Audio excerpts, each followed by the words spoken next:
Ya, saya ulangi lagi. Baik, yang muncul di layar saya bentuknya akan seperti ini. Ini khusus kita berbicara tentang produk Bapak Ibu. Pada produk saya, silakan Bapak Ibu melakukan sama dengan apa yang saya lakukan walaupun hasilnya berbeda. Pada produk saya, maka bedroom furniture yang terbesar di seluruh dunia ada di Amerika Serikat. Jumlah yang diimpor demikian, 4 juta kurang lebih. Kemudian setelah itu ada trade balance-nya. Trade balance berarti dia minus, lebih banyak impor daripada dia ekspor. Kemudian quantity imported nggak keluar. Yang keluar quantity imported adalah ini, yang nomor 2 misalnya Jerman. Ini datanya tidak ada, saya nggak tahu dengan data Bapak Ibu, karena kita akan buka masing-masing punya kita. Misalnya yang nomor 2 Jerman, dia imported nomor 2 terbesar di dunia, jumlahnya sekian. Dia juga defisit dibandingkan dengan ekspor dalam bidang furniture, Bapak Ibu ya, dalam produk yang Bapak Ibu punya. Jadi setiap produk pasti akan beda-beda. Kemudian kuantitinya demikian, sejumlah ini yang diimpor selama 2019. Unitnya dia pakai ton atau kilo, karena pakai kontainer biasanya hitungannya berat. Kemudian unit value per USD itu ini Bapak Ibu. Nah, maksudnya apa? Ini adalah hal yang menarik. Silakan Bapak Ibu buka bisnis produk Bapak Ibu yang ada di sini. Kemudian Bapak Ibu akan lihat sampai di jumlah ini, apabila muncul angka 2.746 ini dalam dolar Bapak Ibu ya, berarti harga per unit barang Bapak Ibu adalah ini. Kalau Bapak Ibu jual di Jerman. Per ton ya Bapak Ibu, karena ini hitungannya kan ton. Jadi Bapak Ibu produknya misalnya nanti di situ muncul kuantiti per unitnya adalah kilo, ya Bapak Ibu lihat per kilo harganya berapa. Misalnya jumlahnya per unit, persatuan, maka Bapak Ibu lihat harga satuannya berapa. Kalau di furniture per ton harganya 2.746 dolar, dijual di Jerman. Nah, jadi ini adalah patokan nanti harga jual barang Bapak Ibu. Begitu ya Bapak Ibu ya, itu patokan pertama yang Bapak Ibu ambil adalah dari harga unit. Harga unit tidak selalu sama kan Bapak Ibu lihat. Di Inggris harganya lebih murah dari Jerman. Tetapi di Swiss harganya lebih mahal. Begitu juga dengan di Belanda, masih lebih tinggi dari harga di Jerman, dan seterusnya. Kemudian ini adalah growth, adalah peningkatan penjualan tahun 2015 sampai 2019, kemudian annual growth dalam kuantitinya, dan seterusnya. Persentase ini semua persentase.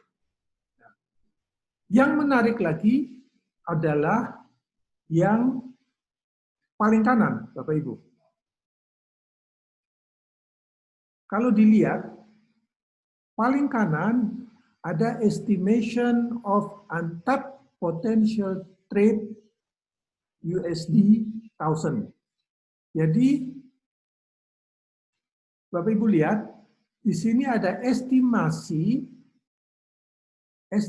potensi yang tidak berhasil diserap pada tahun itu. Jadi kalau Bapak Ibu lihat jumlah ini, berarti ini ada jumlah peluang yang bisa kita manfaatkan, gitu ya, karena ada estimasi yang masih bisa menjadi sebuah potensi order bagi Bapak Ibu.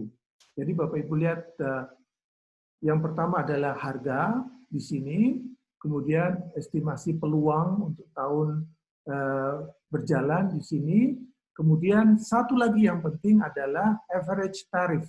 Jadi walaupun harganya di sini misalnya harganya di sini tidak ada harga, tapi saya tunjukkan di sini contohnya ada 4,1. Berarti kalau ke Amerika, produk Bapak Ibu tidak dikenai tarif oleh negara tersebut. Tetapi kalau Bapak Ibu ke Kanada, Bapak Ibu akan kena produk tarif 4,1 untuk setiap barang yang Bapak Ibu ekspor. Jadi yang dikenakan tarif nanti buyernya, bukan Bapak Ibu yang bayar tarifnya, kecuali nanti kita akan masuk di perhitungan harga, kecuali apabila harga Bapak Ibu adalah harga CIF atau CNF. Kalau harga Bapak Ibu FOB, maka yang menanggung tarif adalah buyer. Tapi kalau harga Bapak Ibu adalah CNF, maka Bapak Ibu harus memasukkan tarif 4,1% ini ke dalam biaya yang Bapak Ibu masukkan menjadi harga jual Bapak Ibu kepada si pembeli. Begitu seterusnya dan seterusnya yang kita lihat. Jadi ini adalah salah satu contoh bagaimana kita melihat potensi pasar, kita melihat besarnya pasar sebuah negara, diantaranya dari sini. Lanjut, kalau ada yang nggak jelas, silakan chat aja karena saya nggak bisa mendengar suara Bapak Ibu. Sekarang kita lanjut lagi. Next, kita kembali ke materi. Dari situ kita bisa akan melihat pasar seperti apa. Kemudian siapa konsumen kita, apakah produk kita bisa masuk ke pasar tersebut. Besarnya pasar tadi sudah jelas di situ dan pesaing kita pada pasar tersebut siapa saja. Nah, kita kembali lagi. Kalau kita melihat pesaing, kita bisa melihat lagi di trade map tadi ya. Saya akan kembali ke trade map lagi.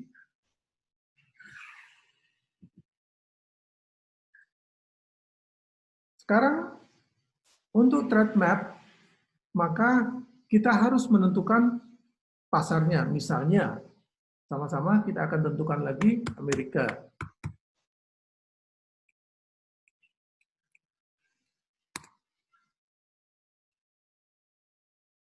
Kita akan tentukan Amerika. Kalau Bapak tentukan seperti Bapak Ibu tentukan seperti ini, Amerika, maka kita di sini kita bisa melihat siapa saja pesaing kita untuk ya Bapak tulis, Bapak Ibu tadi sudah tertulis ya, misalnya terserah mau Amerika mau negara lain yang Bapak Ibu tuju, maka bentuk dari pasarnya, data pasarnya adalah seperti ini Bapak Ibu. Bapak Ibu bisa lihat di sini berarti pesaing kita adalah ini. Indonesia berada untuk furniture, Indonesia ke Amerika, Indonesia berada di nomor 4 terbesar. Pesaing kita di atas kita adalah Cina, di atasnya lagi adalah Malaysia, dan yang paling atas adalah Vietnam. Begitu ya Bapak Ibu ya. Kita melihat pesaing kita di sini, kemudian kita bisa melihat jumlah kuantitinya ternyata tidak ada, kita hanya bisa melihat persentasenya aja. Di sini Vietnam menguasai 81%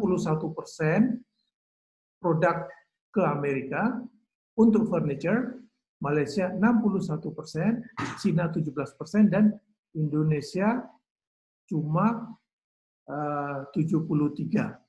Begitu ya. Jadi kita melihat bahwa jumlah ini mencerminkan apa yang kita kirim dari Indonesia ke Amerika dan siapa pesaing kita untuk negara Amerika. Sekarang kita buka dari Indonesia. Bapak Ibu bisa klik Indonesia. List of importing market of the product exported by Indonesia. Jadi khusus tentang furniture, Indonesia tuh kirimnya kemana saja. Kita lihat, ternyata pasar terbesar furniture dari Indonesia adalah Amerika, kemudian diikuti oleh Inggris, kemudian diikuti oleh Australia, Kanada, dan seterusnya, dan seterusnya. Dari sini Bapak Ibu bisa mulai memiliki gambaran, oh ternyata pasar untuk produk saya terbesar Amerika, berarti coba saya akan tentukan bagaimana saya coba kirim ke Amerika. Namun, kita juga akan melihat harganya bagaimana, Bapak Ibu. Nah, harga juga ke Amerika kita jauh lebih tinggi daripada yang lain. Jadi selain pasarnya besar, harganya juga paling bagus, Bapak Ibu.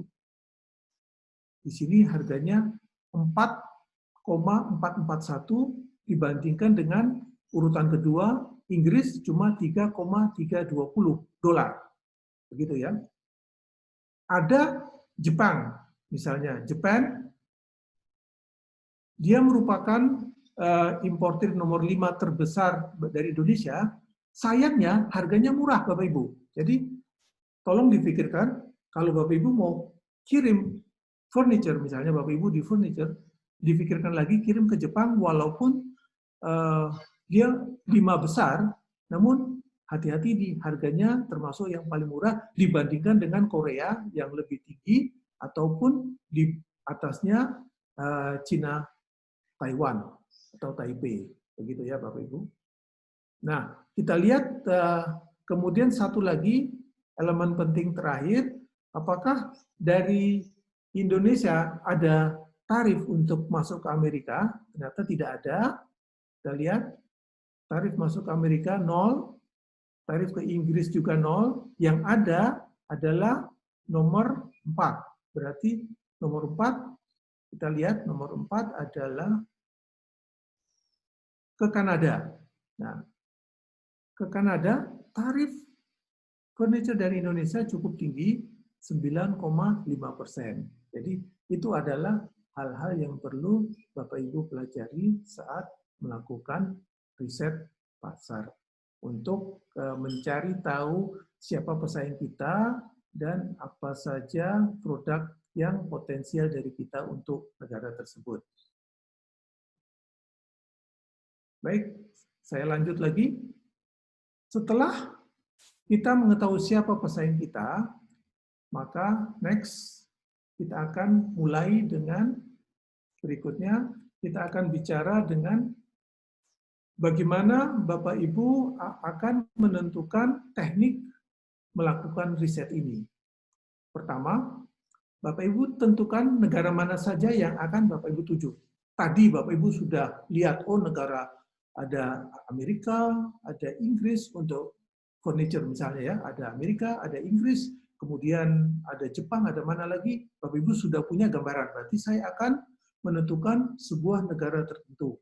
Nah, negara mana yang akan Bapak Ibu tuju, berarti Bapak Ibu mulai membuat sebuah worksheet, Bapak Ibu tulis negaranya kemana. Kemudian kapan waktu yang dibutuhkan, ini Bapak Ibu akan melakukan risetnya kapan. Jadi Bapak Ibu tulis, kalau saya mau cari Amerika, maka Bapak Ibu akan tentukan, minggu ini saya akan melihat portalnya CIA dan portalnya Trade Maps khusus tentang Amerika. Karena nanti di situ banyak sekali data yang harus Bapak Ibu perlukan untuk melakukan riset. Waktu yang Bapak Ibu butuhkan berapa lama? Misalnya saya tentukan, selama seminggu ini dari hari Senin sampai hari Jumat, saya harus bisa mencari semua data yang apa saja yang saya butuhkan untuk bisa ekspor produk furniture saya ke Amerika. Kemudian Setelah itu, Bapak Ibu akan menganalisis data yang masuk dan memilah-milah data apa yang perlu, data apa yang tidak perlu. Jadi tekniknya mulai Bapak Ibu tentukan, oh tekniknya seperti ini akan saya lakukan. Negaranya saya tentukan, bisa 1, bisa 2, bisa 3. Semakin banyak negara, berarti waktu yang Bapak Ibu butuhkan pasti akan semakin banyak. Begitu ya Bapak Ibu ya. Kemudian setelah itu, analisis data yang Bapak Ibu harus lakukan semakin banyak juga. Sehingga apakah Bapak Ibu yang memutuskan apakah harus mulai dengan satu negara dulu atau langsung ke beberapa negara. Next. Kemudian setelah itu planning-nya. Setelah Bapak Ibu menentukan tekniknya, Bapak Ibu sekarang masuk ke planning-nya sendiri. Pasar tujuan ekspornya Bapak Ibu tentukan. Kemudian sudah jelas pasar tujuan ekspornya kemana, kemudian ukuran pasarnya yang berapa, misalnya saya mau hanya yang besar, market size besar. Bagaimana melihat market size? Kembali lagi ke portal tadi. Ada CIA, ada juga dengan trade maps, atau kalau Bapak Ibu memang menyasar ke pasar khusus ke Eropa, Bapak Ibu bisa akan pakai CBI. Kemudian persyaratan masuk ke pasar tersebut apa? Tadi sudah saya tentukan misalnya untuk masuk ke Amerika yang jelas dia tidak ada tarif bariernya, tidak ada. Jadi tarifnya 0. Tapi persyaratan lain apa? Itu nanti Bapak Ibu sudah pernah diajarkan tentang produk yang bisa masuk Amerika, misalnya kalau produk furniture harus pakai fee legal atau pakai FSC. Kalau produk makanan harus ada sertifikasi, terutama dari sertifikasi di FDA kalau ke Amerika, misalnya kita kasih contoh Amerika dan sebagainya. Kemudian arus perdagangannya seperti apa? Bapak Ibu bisa cek lagi tadi ke trade map. Antara ekspor dan impor dia plus atau minus. Begitu menjadi sebuah pertimbangan bagi Bapak Ibu. Kemudian struktur pasarnya, kemudian kepekaan harga, tadi sudah saya tunjukkan, kepekaan harga terlihat di harga yang ada pada trade map tadi. Harga per unit di sana berapa? Bapak Ibu tadi seperti contoh yang sudah saya perlihatkan, walaupun ke Jepang dia merupakan nomor 4 terbesar dibandingkan dengan Korea Selatan, tapi harga di Jepang terlalu peka. Dia jauh lebih murah dibandingkan dengan Korea Selatan. Jadi itu menjadi pertimbangan. Bapak Ibu mau main di kuantitas dengan harga murah, atau Bapak Ibu mau main dengan quantity yang nggak terlalu banyak tapi harganya lebih mahal. Misalnya, contohnya seperti itu.